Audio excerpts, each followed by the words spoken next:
Alors, d'abord, merci à M. Habib El Haj de m'avoir invité à venir présenter la pensée du Conseil supérieur de l'éducation. Pour ceux qui ne connaissent pas, Conseil supérieur de l'éducation est un organisme conseil, comme le mot l'indique bien. On conseille le ministre de l'Éducation, mais également la ministre de l'Enseignement supérieur.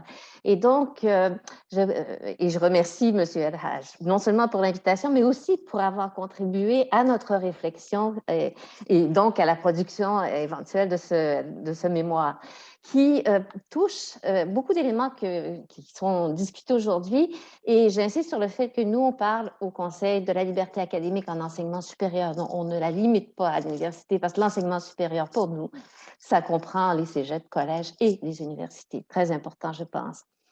Alors, simplement pour vous dire comment on a un peu produit ce mémoire, c'est que dès mars dernier, justement dans la foulée du débat qui avait lieu à l'Université d'Ottawa, des membres de la table du Conseil, ce sont 22 membres, ils nous ont vraiment demandé, ils ont demandé à la permanence d'essayer de voir, de documenter le sujet, puis cerner les enjeux du débat pour pouvoir arriver à se faire une idée par rapport à ce débat assez important. Et donc, on a demandé à deux personnes de notre permanence, Marie-Noël Sergerie, qui est parmi nous aujourd'hui, et Isabelle Couture, de se pencher sur plusieurs documents et donc de réaliser certains travaux. Éventuellement, quand la commission scientifique et technique sur la liberté académique dans le milieu universitaire a été développée, le Conseil a dit qu'on a suffisamment certainement d'informations pour pouvoir arriver à produire un mémoire. Et effectivement, donc nos travaux ont mené à la production d'un mémoire que l'on va présenter, Madame Sergerie et moi-même, à la commission le 31 août prochain. Alors, qu'est-ce qu'on a fait? Donc, on a créé tout d'abord un comité ad hoc qui était composé de certains membres du Conseil, des commissions d'enseignement supérieur du Conseil, donc la commission collégiale, la commission universitaire, et aussi d'étudiants qui provenaient du comité intérieur de la relève étudiante. Avec toujours un grand souci de représentativité culturelle, de langue, de genre entre les ordres d'enseignement et au niveau régional. J'ai pu voir d'ailleurs, je crois que deux de nos membres sont présents parmi nous, Verlane Julien et Gordon Brown, et je les remercie finalement aussi pour leur appui dans la réalisation de ce mémoire. Ce qui a été fait, donc, les travaux qui ont été réalisés, tout d'abord, et ce n'était pas banal, de recenser les définitions, les encadrements légaux, toutes les orientations, recommandations gouvernementales sur la liberté académique qui existaient non seulement au Québec, au Canada, mais aussi ailleurs dans le monde. On a également fait une revue des politiques et des énoncés d'encadrement en matière d'équité, de diversité et d'inclusion. Parce que, bon, non seulement à l'international, au Canada et aussi au Québec, parce que vous allez voir, on a relié beaucoup de ces principes à la liberté académique et je vous en ferai part un peu plus tard. Alors aussi, on a consulté des experts sur les enjeux contemporains de la liberté académique, dont le droit à la dignité et l'équité, diversité, inclusion. J'ai déjà parlé de M. El Haj, qui était un des experts consultés, et je salue également la présence de Mme Saint-Pierre, qui va faire une présentation tout de suite après, mais qui a été une experte entendue aussi par notre comité. On a également tenu un groupe de discussion avec des étudiantes et des étudiants collégiaux et universitaires. Et toutes ces consultations ont été réalisées toujours avec le même souci de représentativité que ce qu'on avait fait, ce même souci qui avait prévalu pour la composition du comité ad hoc. Et ce qu'on a pu faire, mettre en évidence finalement, c'est que l'importance du droit à la dignité des personnes portées par les valeurs d'équité, diversité et inclusion c'était vraiment important dans le débat actuel sur la liberté académique. Alors, le mémoire du Conseil, j'y arrive, trois grandes parties finalement, donc une première partie qui touche vraiment à la définition de ce qu'est la liberté académique, mais aussi une revue, une recension des énoncés gouvernementaux à ce sujet-là. Une deuxième partie qui porte sur les enjeux contemporains qui sont au cœur du débat actuel, dont le droit à la dignité et les principes d'équité, diversité, inclusion. La dernière partie fait état d'initiative, permet de concilier la pratique de la liberté académique avec celle de la reconnaissance du droit à la dignité des personnes, notamment à travers les valeurs d'équité, diversité, inclusion. On a 8 recommandations qui ont été soumises à la ministre de l'Enseignement supérieur et qu'on va présenter aussi au comité à la fin, dans quelques semaines. Et vous avez plusieurs annexes aussi qui donnent un peu plus de détails quant aux cadres légaux, quant aux politiques également concernant l'existence d'encadrement spécifiquement en EDI. Alors, la première partie, donc, ça touche à la définition. On a, évidemment, comme M. Baillargeon le disait, on a regardé plusieurs définitions, entre autres celles des textes fondateurs dans le domaine, comme la Magna Charta Universitatum de Bologne, 1988, également celle de l'UNESCO, à laquelle référait M. Baillargeon. Mais on s'est aussi penché sur la définition qu'en a donnée M. James Turk, qui est un professeur au directeur du Centre pour la liberté d'expression de la Faculté de communication et du design de l'Université Ryerson. Et donc, lui voit vraiment 4 dimensions: la liberté d'enseignement, la liberté de recherche, la liberté d'expression intramuros, donc à l'intérieur des murs, et extramuros. Et selon certains experts qu'on a consultés, entre autres Mme Ethel Groffier-Klibanski de McGill, il devrait y avoir une différence qui devrait être faite entre la liberté d'expression intramuros et extramuros. En particulier, elle citait le fait qu'il pourrait exister un problème éthique lorsqu'une personne exprime des opinions personnelles ou fait des interventions publiques en dehors de son champ d'expertise sous le couvert d'une appartenance à un établissement d'enseignement supérieur. Donc, ça peut être discuté. Alors, la définition du Conseil, le Conseil s'est penché sur la liberté académique depuis plusieurs années. Le Conseil voit 2 dimensions. Une dimension individuelle qui fait référence à la liberté de chaque professeur de déterminer ses méthodes de travail, d'enseignement, de recherche. C'est un peu en prolongement de la liberté d'expression de tout individu dans une société démocratique. Donc, c'est la première dimension de la liberté académique.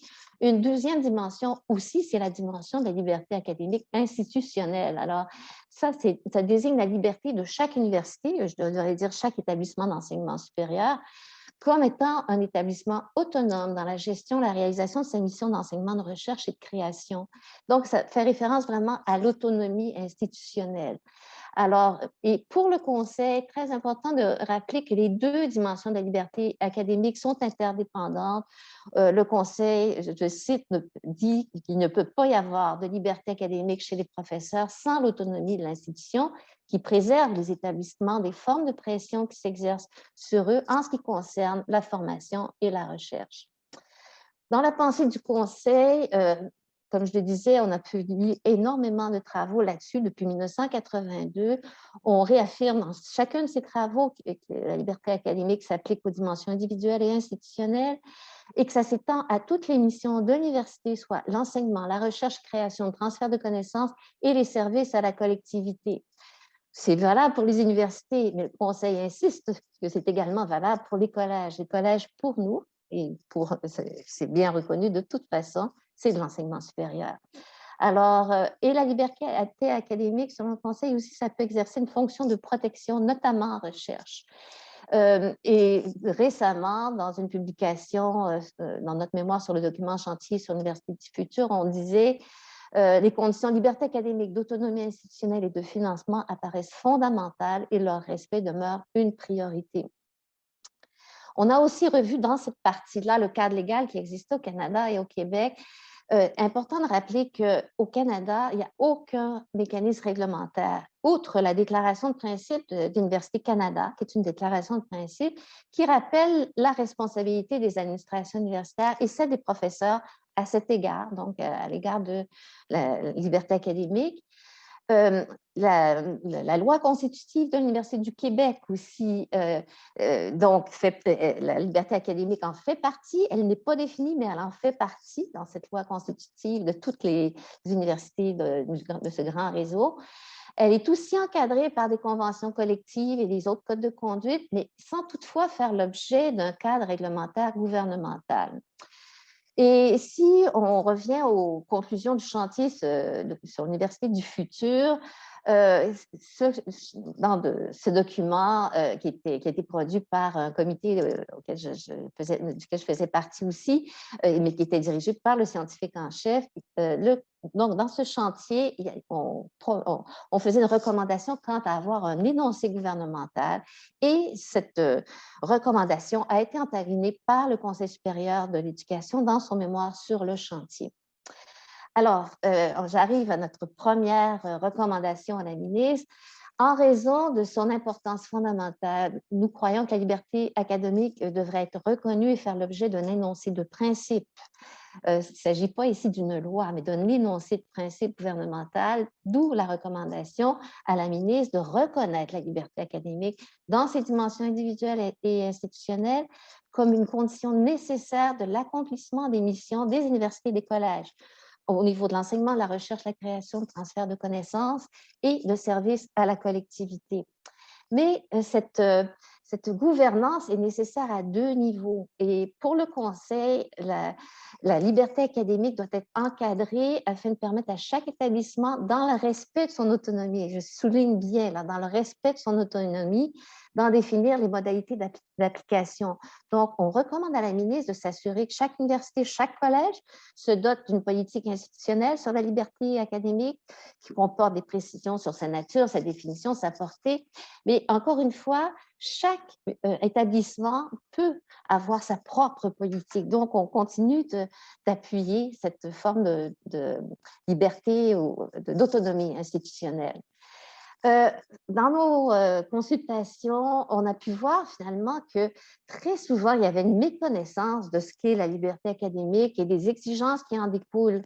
Certains de nos étudiants nous ont dit écoutez, j'ai accepté de faire partie de cette consultation, mais c'est au fur et à mesure que j'ai appris ce que c'était, que je réalise que c'est important, puis que ça peut me protéger d'une certaine façon. Alors, mais il y a une méconnaissance de ce qu'est la liberté académique. Donc, notre troisième recommandation, c'est aux établissements d'enseignement supérieur de se doter d'une politique et d'autres mécanismes qui permettent d'une part de sensibiliser, d'informer, de former en ce qui a trait à la liberté académique, mais d'autre part aussi d'encadrer les activités, qu'elles soient universitaires ou collégiales, pour favoriser un exercice éthique de cette liberté. Et ça m'amène à la deuxième partie de notre mémoire.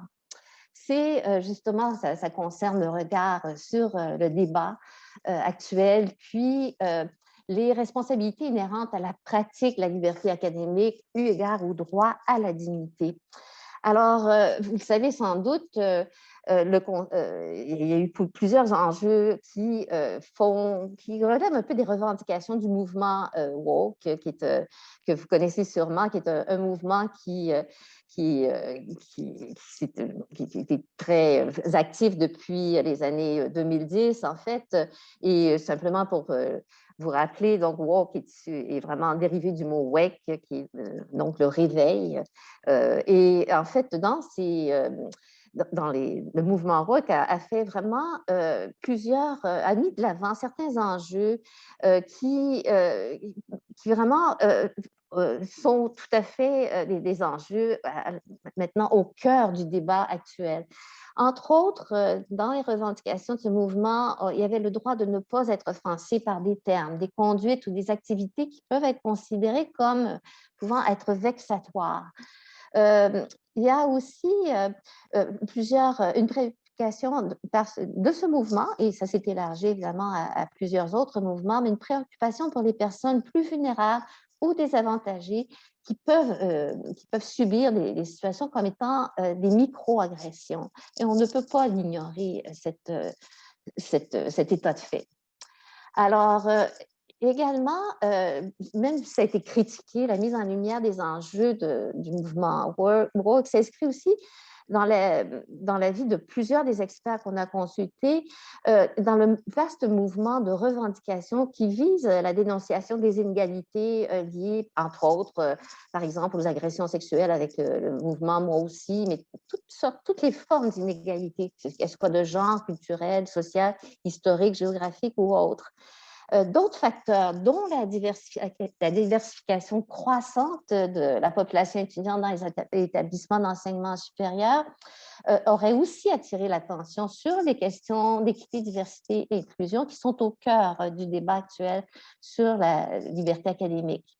Alors, sur le fond de liberté académique et d'enseignement supérieur, nous croyons que le débat actuel concerne plus largement la question de la dignité de la personne, notamment inscrite dans la Charte québécoise des droits et libertés de la personne. Bien sûr, je pense que Mme Pierre, on va avoir une présentation tout de suite après là, qui va en faire état davantage. Quelle est la pensée du Conseil sur les responsabilités inhérentes à la liberté académique? Il faut comprendre aussi que le Conseil s'intéresse aussi à la population étudiante, bien sûr. Et concernant les études supérieures, le Conseil a maintes fois souligné les enjeux d'accessibilité, de réussite de certaines communautés culturelles immigrantes et des nations autochtones ou autres au niveau de l'enseignement supérieur. Donc, on fait état qu'il n'y a pas suffisamment de présence de ces communautés au niveau de l'enseignement supérieur. On trouve que c'est un enjeu important. Bon, si on veut favoriser l'accès, mais aussi le maintien aux études supérieures, ben, pour nous, l'exercice de la liberté académique dans le respect de la dignité de la personne doit se définir dans un cadre de collégialité, de respect de l'autre, dans un contexte à la fois ouvert, sécurisant, évolutif, qui est nécessaire aux apprentissages et qui est favorable à la réussite. Donc, on veut attirer des gens, mais il faut aussi comprendre qu'ils ont une réalité qui est spéciale, qui peut être spéciale, qui peut être différente, comme le disait M. Baillargeon, de celle des Européens, et qui arrivent avec leur propre vécu, leur propre histoire. Et il faut donc fournir un milieu sécurisant pour ces personnes-là, pour qu'elles se sentent bien et puis qu'elles puissent donc être ouvertes aux apprentissages. Donc, pour nous, pour le Conseil, les libertés d'expression et la liberté académique sont assorties d'importants devoirs de responsabilité, et ce, pour l'ensemble des acteurs de la communauté universitaire ou collégiale, y compris, bien sûr, les étudiantes et les étudiants. Et donc, pour nous, c'est une responsabilité partagée, la liberté académique, entre les parties prenantes au cœur du vivre ensemble académique. Et comment y arriver? On en a parlé tout à l'heure avec M. Baillargeon. Je crois que la pédagogie du dialogue, c'est vraiment l'instrument le plus important. Dans le référentiel de compétences professionnelles de la profession enseignante, qui date simplement d'une année, on décrit l'éducation comme un processus qui favorise l'appropriation d'un patrimoine de culture, et j'ai rajouté « et qui favorise l'apprentissage », à travers l'activité de médiation qui est exercée par les enseignantes et les enseignants.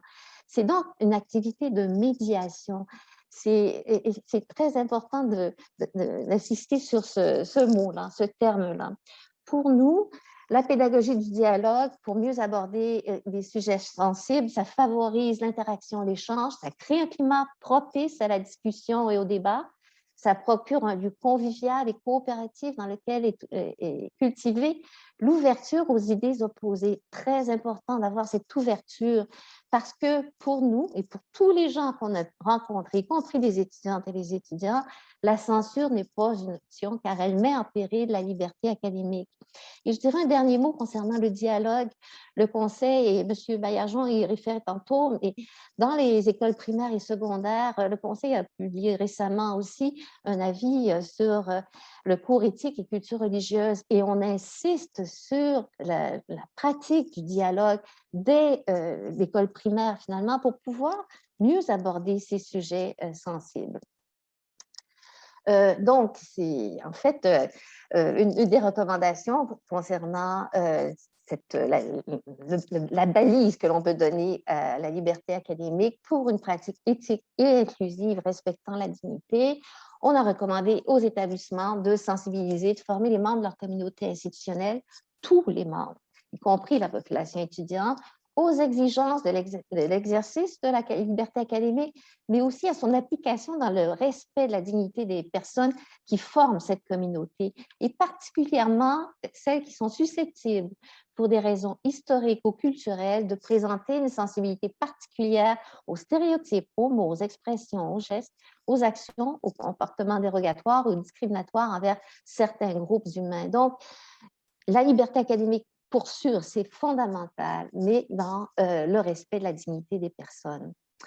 Il y a aussi une recommandation qui fait écho aux responsabilités particulières des pédagogues parce que pour nous, les pédagogues ont un rôle crucial afin de favoriser une pratique éthique de la liberté académique et pour lequel ils ou elles doivent être soutenus.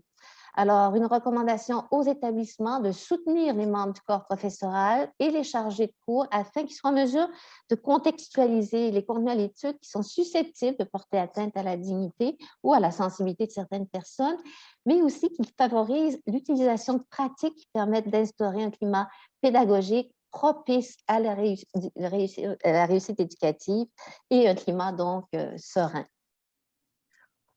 Évidemment, il y a aussi l'importance d'agir dans des cas de situations conflictuelles. Plusieurs parties, plusieurs consultations, personnes consultées nous ont dit que souhaitaient que les établissements les soutiennent en matière de liberté académique. Alors, une autre recommandation du Conseil, c'est de recommander aux établissements d'accompagner, de conseiller, de soutenir aux besoins, de protéger, de défendre tous les membres de leur communauté institutionnelle qui peuvent se trouver dans une situation conflictuelle au regard de la liberté académique.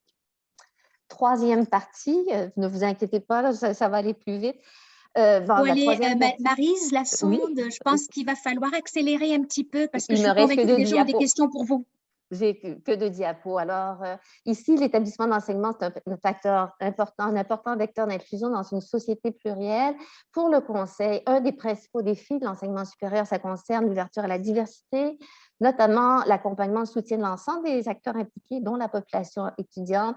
C'est pourquoi on a recommandé à la ministre de promouvoir les principes d'équité, diversité et inclusion, soutenir le développement et la mise en œuvre d'initiatives en ce sens dans les établissements d'enseignement supérieur. Je vous rappelle qu'à l'heure actuelle, ces principes sont promus par le Canada, par le fédéral et non par... on n'a pas de politique à ce niveau-là, au niveau provincial, bien que l'éducation soit du domaine provincial. Dernière recommandation, et qui vraiment regroupe toutes les recommandations précédentes. Pour nous, les actions institutionnelles doivent être issues d'une concertation locale, constante, évolutive et inclusive. Et donc, on recommande aux établissements de se doter, en collaboration avec l'ensemble des parties concernées, de principes, de mécanismes de prévention pour assurer le respect de la liberté académique et la dignité de l'ensemble des personnes qui forment la communauté institutionnelle dans toute sa diversité. Voilà, et donc pour consulter nos publications, vous avez ici l'adresse.